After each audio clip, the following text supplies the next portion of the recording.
Welcome everybody. Zack here with RevZilla, and this is yet another episode of Daily Rider. On the program today, it's Aprilia's RS457. That is a small bore sport bike with approximately 450cc twin cylinder engine, a bunch of fancy dancy electronics, and an MSRP of just about $7,000. So this bike joins an already crowded class of competition. And just like any product in a competitive space, it's trying to be the star of the show, right? It wants to have some pizzazz, some features, some whiz-bangs, some doodads that others do not. So how does the RS457 set itself apart? Or does it? And for the love of Pete, Zack, is it a good daily rider? All that and more coming up, everybody. Yeah.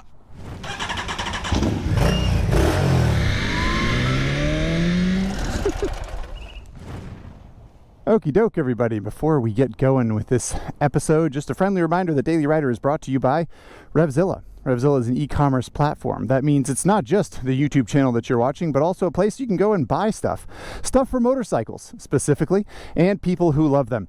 So the next time you need tires for your bike, a cover for your bike, brake pads for your bike, or if you need a helmet, jacket, gloves, whatever for yourself, every time you spend a little bit of money at RevZilla, some of it goes to making programs like this on the YouTube channel. And we want you to know that. In the meantime, thanks very much for watching. All right, everybody. Aprilia RS457. Lots to talk about here, right?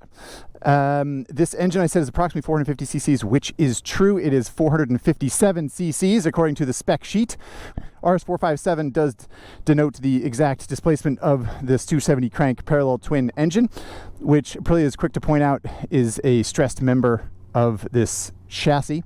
It uses an aluminum twin spar frame, which historically is the sort of sport bike gold standard, right? You know, still plenty of aluminum twin spar in MotoGP, even in the age of carbon fiber and all sorts of other exotic materials.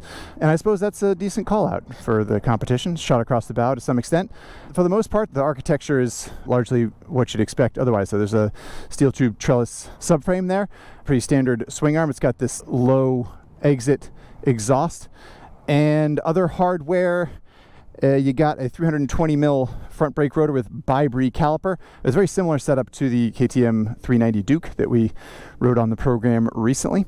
One other call out I could make is that this bike has Pirelli Supercorsa SP tires on it, and those are not standard equipment. This bike was prepped for a track day. You can see by the tires are a little bit goobed up because my colleague over at Common Tread took this bike to a track day for a test, and incidentally his article will be linked in the description of this video, so you can read more, see more pictures, and learn more about the bike in that way. All that is to say, not standard tires. I'll do my best to evaluate the bike appropriately. So let's see here, what else we got? Stuff that you'd expect to see on an Aprilia. Very similar design language to the RS660, its big brother, which of course everyone's reaching for the pinnacle of Aprilia's lineup, which is the RS-V4 and Tuono V4. So the design language is meant to evoke that similar feel, which I think it does. It's got sort of these little tail winglets and louvers and gills and stuff like that that define Aprilia's look over the years and currently. I like the red wheels with the black and gray bodywork in this particular colorway. I think it's pretty sharp looking.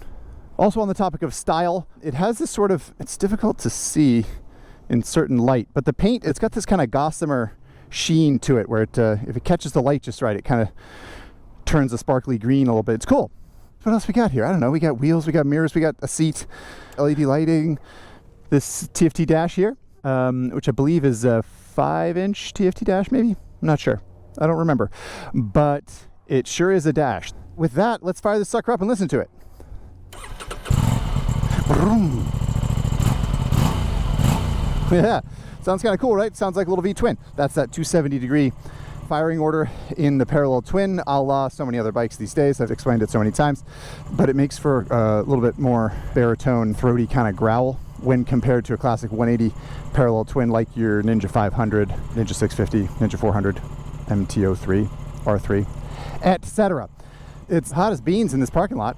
I say we hop to it. Is that okay with you? All right. Vroom, vroom. Let's go to work.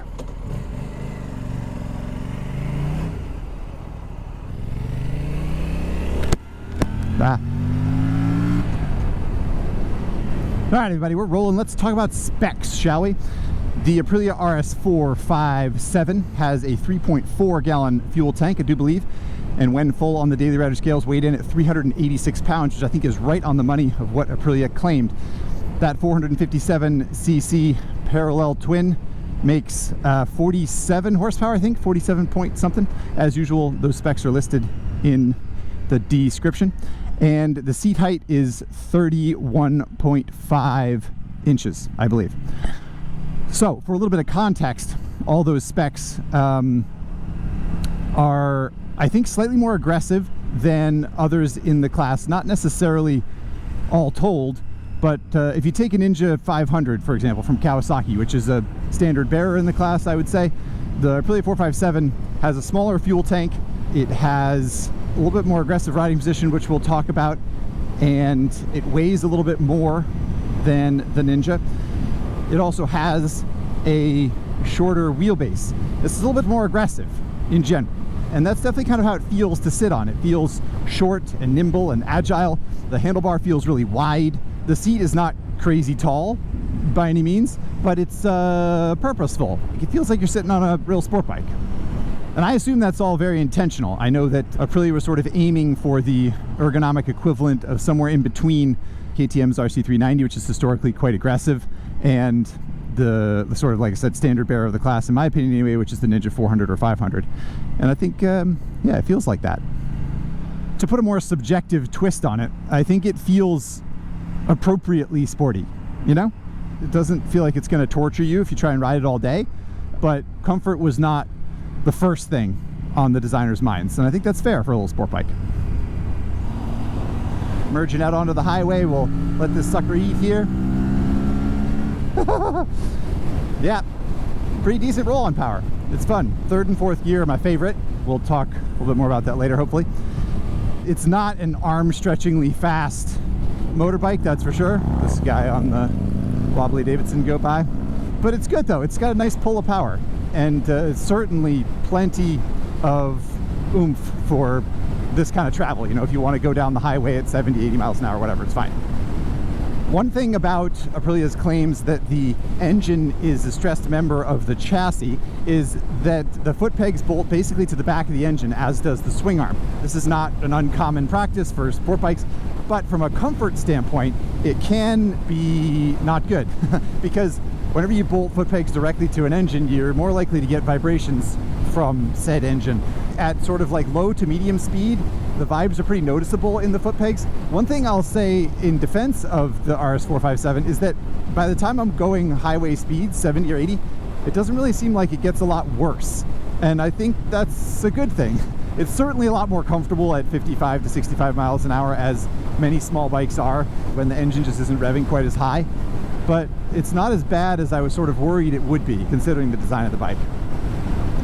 As for this kind of travel, for someone my size at 6'2", I think it's actually surprisingly good. I think if you scoot forward, the seat is fairly thin. That's where the narrowest part of the seat is and where the standover height is lowest. If you scoot back just a little bit, you get a lot more cushioning.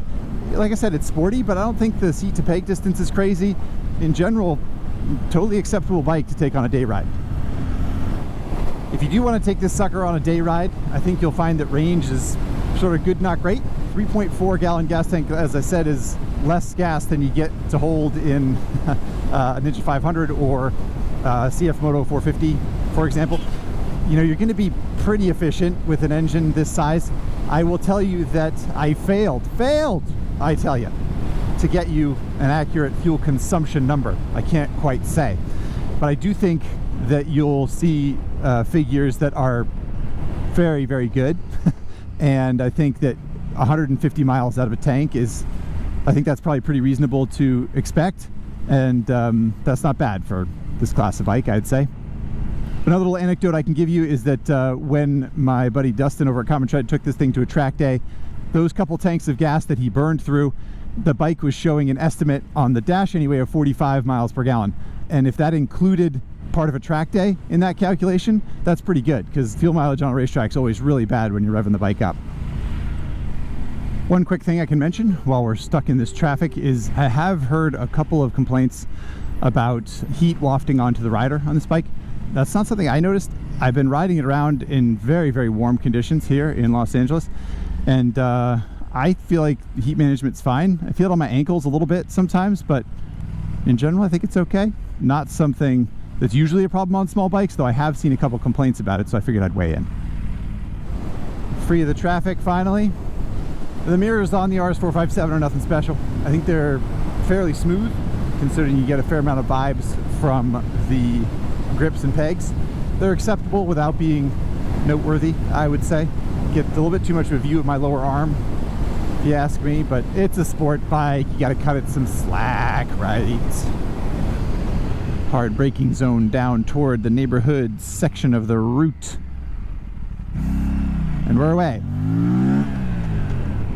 Do a little stop sign challenge with this very light clutch. And pretty good fueling. Talk about it. We'll see how it goes here. First one. Alley-oop. Nope. Messed it up. I think that's more on me than the bike.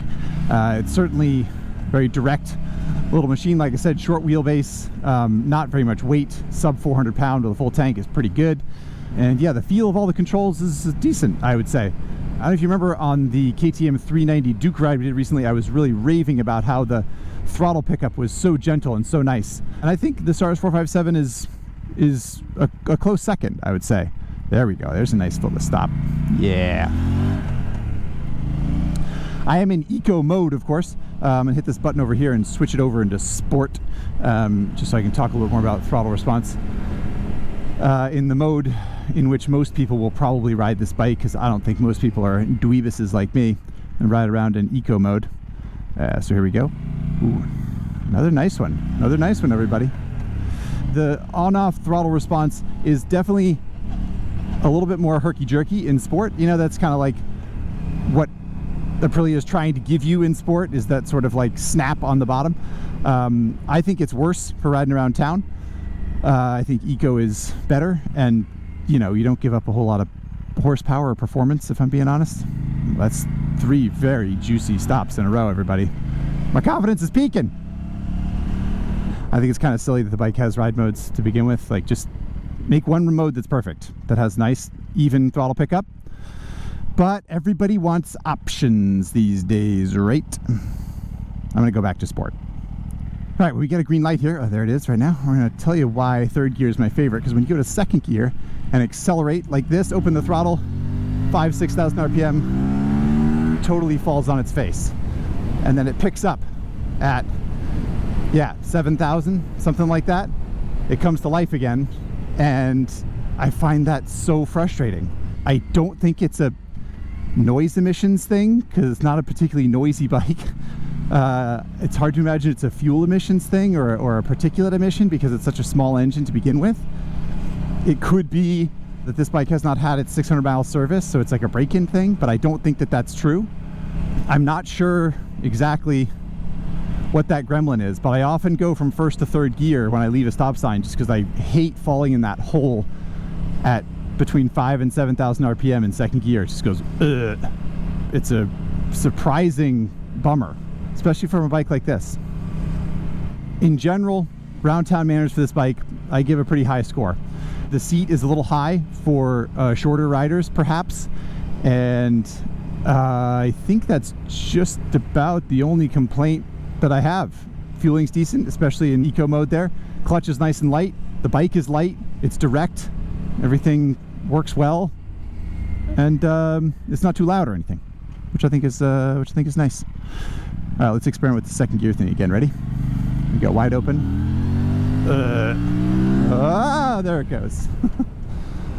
Here we are, everybody, on the Lover's Lane. We can talk about passenger accommodations. This bike does not have passenger pegs, I don't think. Does it? It doesn't have passenger pegs. Probably for the same reason it's got Supercourse SPs on it. So I can't give you a passenger report, and it's the second thing now that I have failed you on this episode. But I can tell you that the back seat, I've plunked myself down on it, and I think similar to the 390 Duke from KTM, sort of like wider and a little more plush than I was expecting. I don't think passengers are going to be hugely comfortable, but it doesn't seem like a total afterthought, which is nice, especially from Italians, you know? Not famous for sport bikes with comfy passenger accommodations. The twisty road section of the daily rider route, where the RS457 theoretically belongs.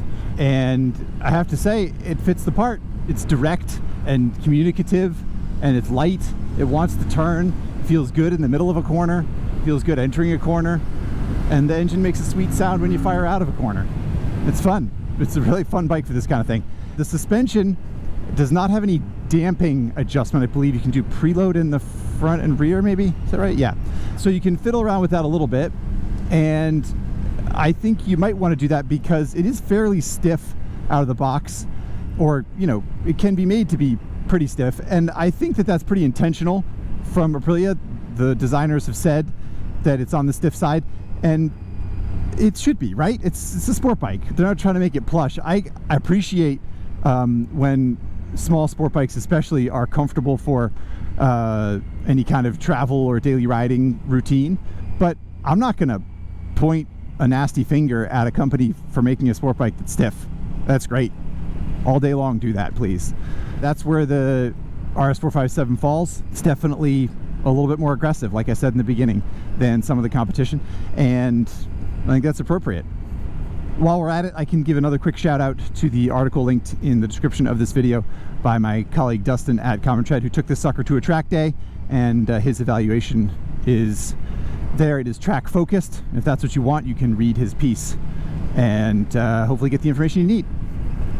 Now that we're going downhill, very slowly, I might add, and at low RPM, the real-time range finder on the top of the fuel gauge here is reading 192 miles for this tank of gas, which has, let's see, 25 miles on it.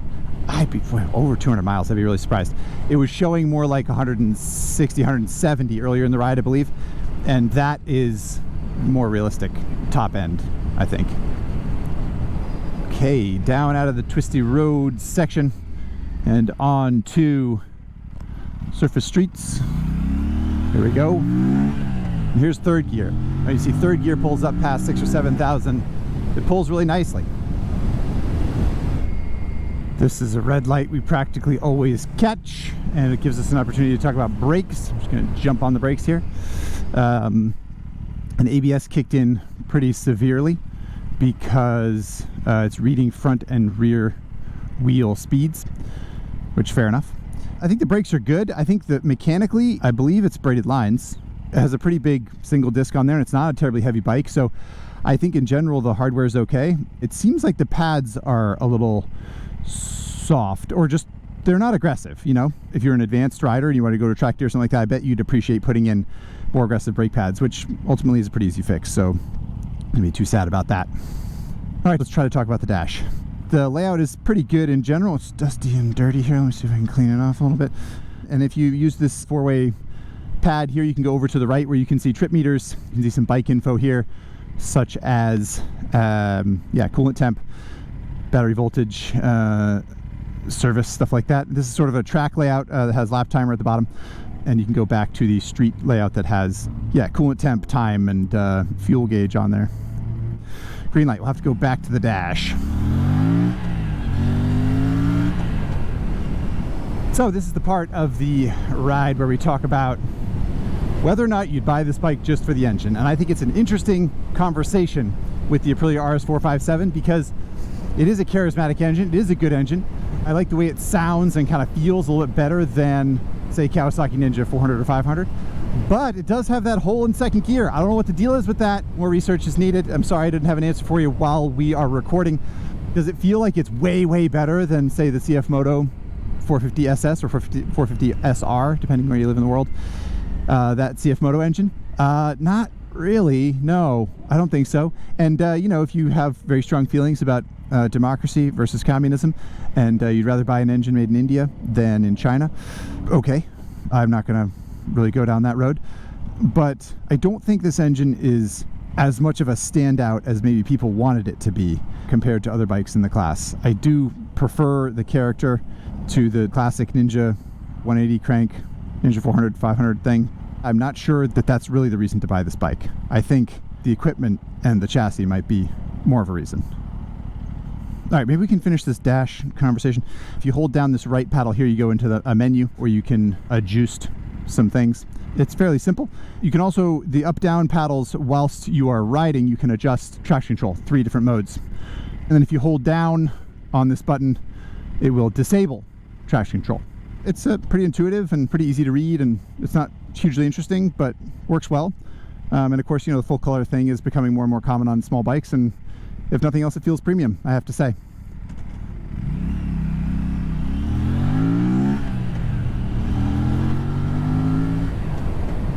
Okie doke, near the end of the ride here, how does the Aprilia RS457 set itself apart? Well, it does have an aluminum twin spar frame, as Aprilia is quick to point out, and it has, other than that, just a bunch of features that other bikes also have, right? I don't know that there's really anything on paper that's a huge standout for me, unless I'm forgetting something.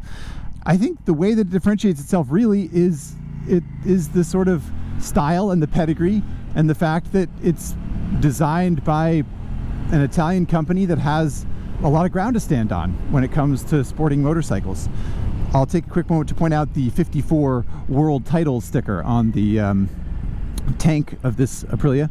Lots of Aprilias have this sticker on them, and I find it a little bit humorous because it's been a hot minute since Aprilia won a world title. It's really kind of like looking backwards a little bit, if I'm honest. But the point is that Aprilia does have a lot of racing pedigree and a lot of sport bike pedigree, and jumping into the small sport bike class in this way can only make sense, right? Kawasaki and many others have found lots of success with small sport bikes, and it makes sense that an entry-level offering would come out of Aprilia. I don't think it's a clear leader in the class, a clear standout, just a complete show of force, but it's a competitor, another one, and that's really cool. All right, for all of you people wondering how it goes down a dirt road, let's do it. We already have traction control off. I guess let's just turn TC back on if we can. Can we do it while we're rolling? Yeah, we can. Cool, right on. We're gonna start in TC3 since it's so easy to change. Oh, interesting. Okay, so let's go down to TC1 and see if it's much better than... Yeah, I mean, I don't know, sure. ABS works pretty well. Yeah, I mean, traction control 1 definitely seems to have a lot less intervention than TC3, as it should. Traction control off now. Let's give that a try. I see him hitting that freaking hole in the power in second gear. Let's try it in first gear. See if we can get a little spin up here.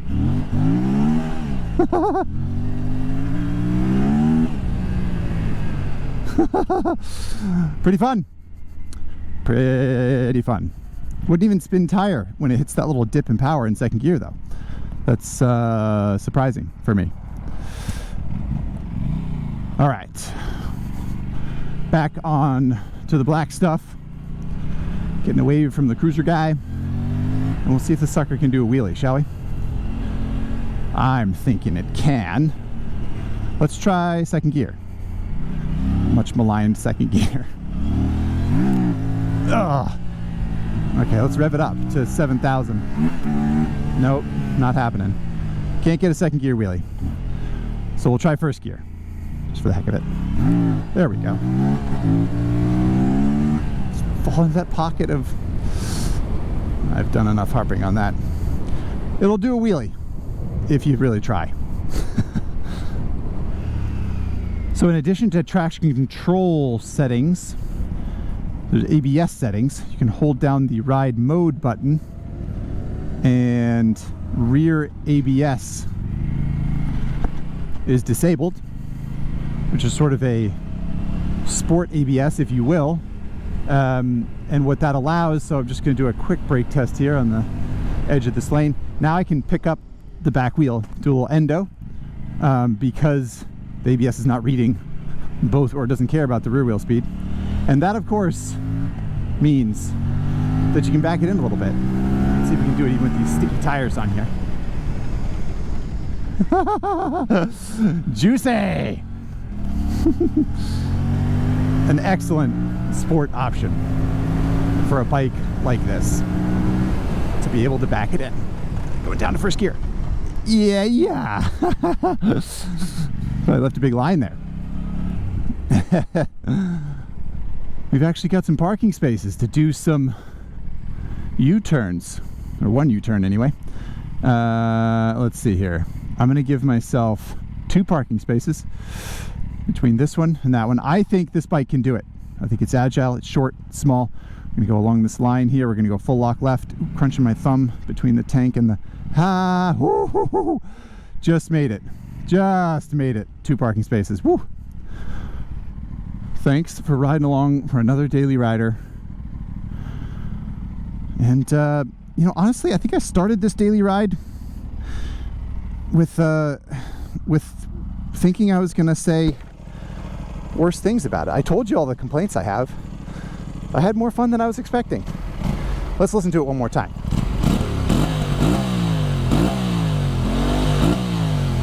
Vroom, vroom. Sounds cool, I'd say. I would say. Yeah, good stuff. That was fun. All right, let's jump into some Instagram questions, see what you all have to say or ask about this Aprilia RS457. Okie doke, first question here from you all, the Daily Rider viewer. I'm going to do 2 to start with. I thought these 2 were interesting. One is from Donneville F/4, and the other one is from Trident Special. So Donneville F/4 says, are beginner bikes getting to a point where they are too premium to be a true beginner bike? And then Trident Special says, why must small capacity sports bikes be saddled with low rent components? Can we get an SP, please? I think these 2 questions are interesting. Multiple people had these comments, both of them. And I think it shows the sort of tight spot that brands are in right now, right? Like, you want to make a bike that is affordable, accessible, sporty, cool, all those things. That's like fairly easy to do. You also want to make a bike that is capable and of true sporting stuff, and also doesn't feel like you're just getting the cast-offs of everything, right? Like, you want the componentry that's fun, like a TFT dash and stuff like that. And so I think it's tough for Aprilia and any other brand because you have both of these opinions of this bike. Why aren't the components nicer? Why isn't it a nicer brake caliper maybe? Why doesn't it not come with better tires? And then someone else is saying like, oh, why is it so premium? For what it's worth, I'm on the side of Donneville F/4, which is that if anything, I think it's too premium. It does some things that I think it does not need to do, and it misses the mark in a couple of places that I can't help but scratch my head a little bit, I guess. I mean, it's got all the ride modes and TC modes and stuff, and is that cool? Sure, yeah, it's cool, and people are spec sheet shopping, and I get wanting to feed that need, and okay, fine. But it also has a one-piece top triple, which means if you fall over and bend this piece or break this piece, you have to replace the entire top triple clamp, and it feels like a bike that has somewhat adjustable suspension, not fully, and it has decent componentry otherwise. It seems like the kind of bike that would be taken to a racetrack, and why not have actual clip-ons on there? Is it too expensive? Or did you spend too much money developing the electronic suite for a bike that has 40-something horsepower? I don't know. I guess I have more questions than I have answers, if we're being totally honest. It's hard to hit the target, I think, when you're a brand building a bike for this category, and I think this is an admirable effort overall. Next question is from Lucky Charms 444, who says, would this engine be good for an adventure dual sport platform? Hashtag hoping for a Touareg 457. So yeah, it's a pretty understandable thing to assume, expect, or even hope for, that there would be a Tuono 457, right? It's sort of like more upright, naked version of this that doesn't have as much bodywork and is still sort of a sport bike, because Aprilia is famous for its Tuono. And then also perhaps a Touareg, right? An adventure bike with the same engine. I will say that of those 3 bikes, this one that is real, those other 2 that we have not yet seen as of the making of this video, I think the Tuono would be the pick of the litter, because I think if this bike were a little bit more comfortable, it could still be just as sporty and just as capable and just as cool, but a little bit better in a couple other ways. I think as a Touareg, the engine would be good, but not as good as it would be on the street. That's my take, my opinion. Next question is from Mason Van Bike, who says, how does this compare to Aprilia small bore 2-strokes of old? Any of that spirit carried forward? No. I mean, if you squint your eyes and tell yourself that's what you want to see. But for me, no. Last question is from a long-time viewer, DRC Jasper, who says, if it were an Italian drink, which would it be? An espresso, limoncello, grappa, perhaps? So you're in Italy. You order a drink. You say, oh, I've never had a piccochillo, or whatever. I made up a word. I'll have a piccochillo, please. And then they bring it to you, and you take a sip, and you'd say, gosh, that's pretty good. Yeah, it's pretty good. I like that. What's that flavor I'm getting? It's not all Italian. There's something else in there. What is that? Is that dates? Or maybe some sort of spice, like a turmeric or what is that? Interesting. This bike's built in India, and in some ways it feels like it's built in India. The finish of some of the products, the componentry that you get, it has a little bit different flavor than a purebred Aprilia, in my opinion. And I don't think that's all bad. I think that reaching down in price is a super valuable thing to do, and I'm glad the bike exists. But I do think it'll leave a little taste on your tongue of something other than Italy. All right, thanks so much for your questions. Stick around, everybody. We're going to put this sucker on the Daily Rider leaderboard. Don't go anywhere. Here we are, everybody, inside RevZilla West at the Daily Rider leaderboard. We have the Aprilia RS457 ready to go on the board.